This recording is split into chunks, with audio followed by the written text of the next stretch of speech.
ओशो का ये कथन, अगर तुम दुखी हो तो इसलिए कि तुमने जगत को बहुत गंभीरता से लिया है, और सुखी होने का कोई उपाय मत खोजो, सिर्फ अपनी दृष्टि को बदलो। गंभीर चित्त से तुम सुखी नहीं हो सकते, उत्सव मनाने वाला चित्त ही सुखी हो सकता है। इस पूरे जीवन को एक नाटक, एक कहानी की तरह लो। ऐसा ही है, और अगर तुम इसे इस भांति से ले सके तो तुम दुखी नहीं होगे।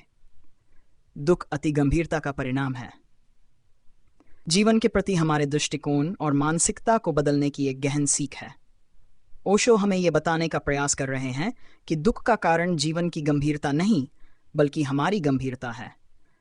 सुखी और शांतिपूर्ण जीवन जीने के लिए ओशो हमें अपनी दृष्टि को परिवर्तित करने की सलाह देते हैं, जो जीवन को एक उत्सव की तरह देखने और जीने पर आधारित है। आइए इस विचार को विस्तार से समझते हैं। नंबर 1, दुख का कारण, जीवन की गंभीरता। ओशो कहते हैं कि हमारा दुख इसलिए है क्योंकि हमने इस जगत को और इसके घटनाक्रमों को अत्यधिक गंभीरता से लिया है। ये गंभीरता हमारे जीवन में तनाव, चिंता और दुख का कारण बनती है।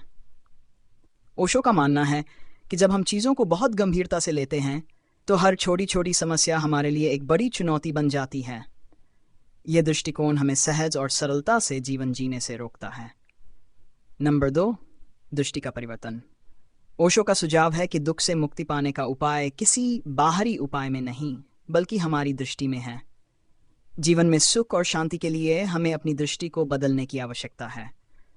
ओशो के अनुसार यदि हम इस जीवन को एक खेल, एक नाटक या एक कहानी के रूप में देख सकें, तो हम जीवन के हल्केपन और सौंदर्य को महसूस कर सकते हैं।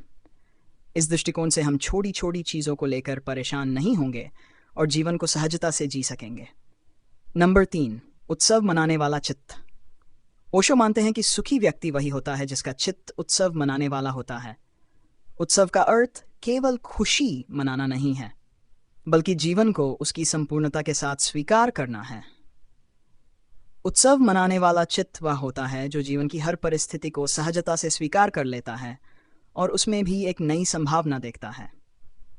ओशो के अनुसार उत्सव मनाने वाला चित्त दुख से परे होता है, क्योंकि वह जीवन को हल्केपन और आनंद के साथ देखता है। नंबर 4, जीवन को नाटक की तरह देखना।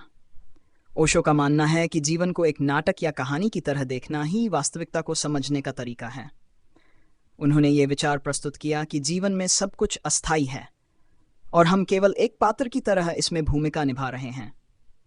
यदि हम इस सत्य को समझ लें कि ये जीवन एक नाटक है और हम केवल इसकी कहानी का हिस्सा हैं, तो हम हर स्थिति में हल्केपन और सहजता का अनुभव कर सकते हैं। नंबर 5, अति गंभीरता से बचना। ओशो ये भी कहते हैं कि दुख का कारण अति गंभीरता है। जब हम चीज़ों को अति गंभीरता से लेते हैं, तब हम अपने ऊपर अनावश्यक बोझ डाल लेते हैं। ये बोझ हमें जीवन के आनंद और उत्साह से दूर कर देता है। ओशो का सुझाव है कि हमें अपने जीवन से अति गंभीरता को दूर करके हल्केपन और हंसी के साथ जीवन जीना चाहिए। ऐसा करने से हमारा मन शांत और हल्का रहेगा। नंबर 6, जीवन में खेल भावना का विकास। ओशो के अनुसार जीवन में खेल भावना का विकास करना सुखी होने का मार्ग है। खेल भावना का मतलब है कि हम हर स्थिति को एक खेल की तरह लें और हार जीत को दिल से न लगाएं। इस दृष्टिकोण से हम जीवन के उतार चढ़ाव को सहजता से स्वीकार कर पाते हैं। जब हम हर स्थिति में खेल भावना बनाए रखते हैं, तो हम किसी भी नकारात्मक स्थिति में फंसते नहीं हैं और जीवन में एक नए प्रकार की ऊर्जा और स्फूर्ति का अनुभव करते हैं। नंबर 7, जीवन में सहजता का महत्व। ओशो का मानना है कि सहजता ही जीवन का सार है। जब हम जीवन को सहजता से लेते हैं, तब हमारे लिए कोई भी परिस्थिति कठिन नहीं लगती। ये दृष्टिकोण हमें हर परिस्थिति में संतुलन बनाए रखने में सहायक होता है। ओशो के अनुसार सहजता से जीना ही वास्तविक सुख है और जीवन में दुख केवल तब आता है जब हम इसे अति गंभीरता से लेना शुरू कर देते हैं। नंबर 8, परिस्थितियों को स्वीकारना। ओशो ये भी बताते हैं कि दुख का कारण यह है कि हम जीवन की परिस्थितियों को स्वीकार नहीं करते हैं। जब हम जीवन को अपनी शर्तों पर जीने की कोशिश करते हैं और जीवन की स्वाभाविकता को अस्वीकार करते हैं, तब हम दुख का अनुभव करते हैं। ओशो का कहना है कि जीवन को एक बहाव की तरह देखने से हम उसे उसकी प्राकृतिक अवस्था में स्वीकार सकते हैं और इसमें कोई गंभीरता नहीं होती। नंबर 9, हर परिस्थिति में आनंद ढूंढना। ओशो के अनुसार जीवन में हर परिस्थिति में आनंद ढूंढना ही वास्तविक संतोष है। वे कहते हैं कि जब हम हर परिस्थिति में आनंद का अनुभव करते हैं तो हम जीवन के प्रति एक सकारात्मक दृष्टिकोण बना लेते हैं। इसका मतलब यह नहीं है कि हम जीवन की कठिनाइयों को नज़रअंदाज करें, बल्कि हर स्थिति में भी हम आनंद ढूंढने का प्रयास करें। नंबर 10, जीवन को पूर्णता में जीना। ओशो का कहना है कि जब हम जीवन को एक नाटक की तरह मानते हैं तो हम हर क्षण को उसकी पूर्णता के साथ जी सकते हैं। इस दृष्टिकोण से हम न तो किसी अतीत की चिंता करते हैं और न ही भविष्य की।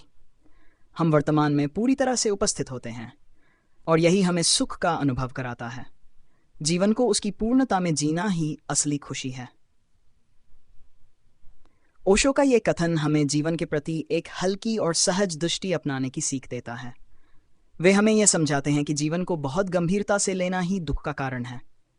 यदि हम जीवन को एक खेल, एक नाटक या एक कहानी के रूप में देखें तो हम हर परिस्थिति में हल्केपन का अनुभव कर सकते हैं। उनका संदेश है कि जीवन को एक उत्सव के रूप में जीना चाहिए, क्योंकि यही असली सुख और शांति का मार्ग है।